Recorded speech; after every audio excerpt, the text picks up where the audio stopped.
自2026年8月17日，每日圣安宫读经，真实的瓦课。圣经咱做伙来听读何西阿书第4章第19、19节。现代单语版圣经何西阿书第4章。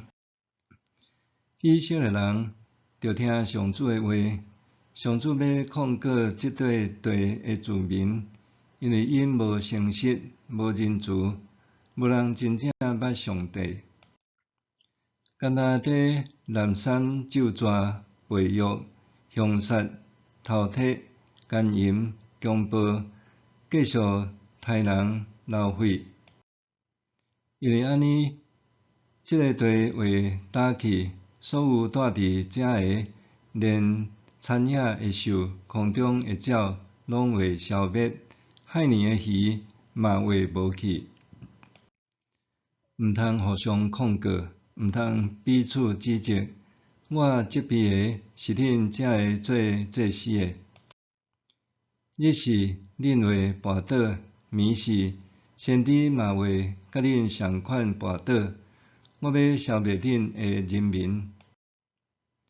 我的子民因为无知灭亡，恁毋承认我，我嘛毋承认恁做祭司。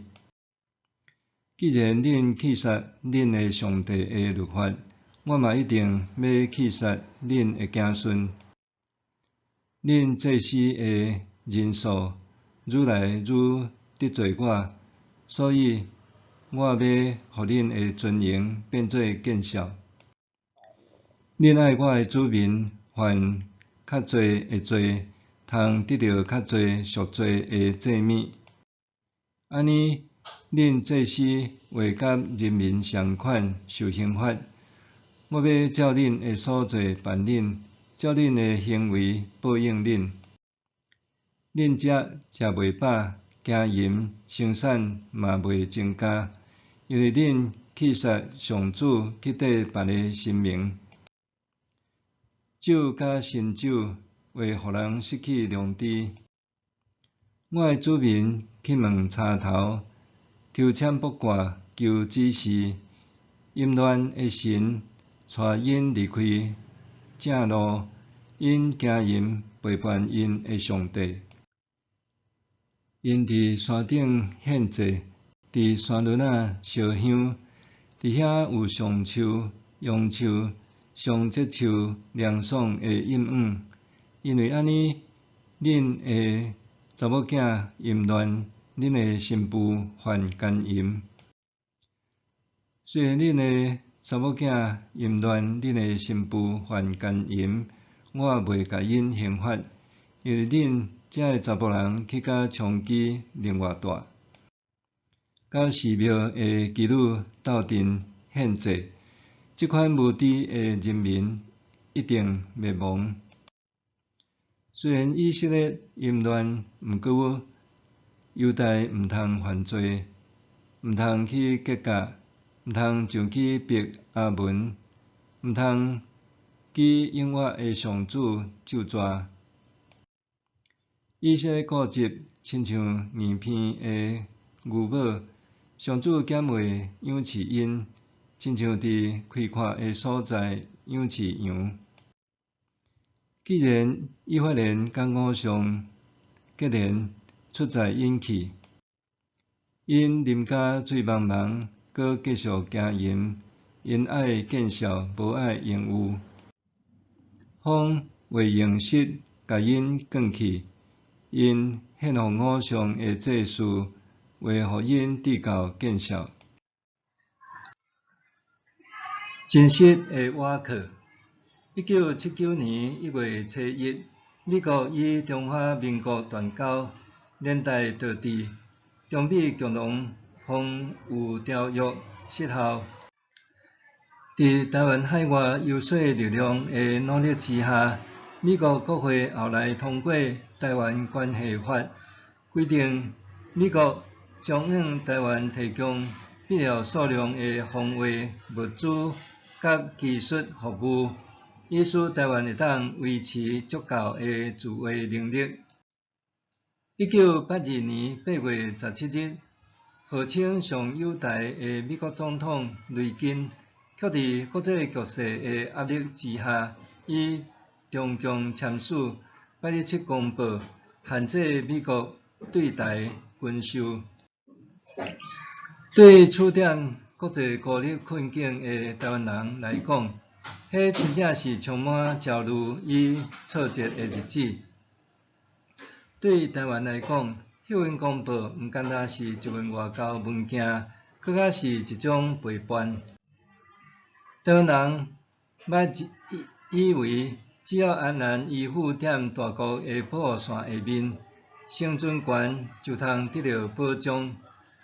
总是国际现实的残酷再次提醒咱，当强权的战略因为利益转移的时，昨日的名誉可能成做今仔日的废纸。这份美中公报的签署，必须台湾人对依附强权的迷茫醒悟开始思考，咱真正的倚靠究竟伫倒位？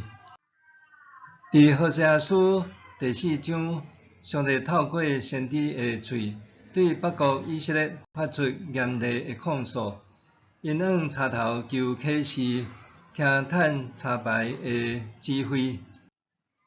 这毋单单是宗教上的偶像崇拜，搁较是信仰上的不忠。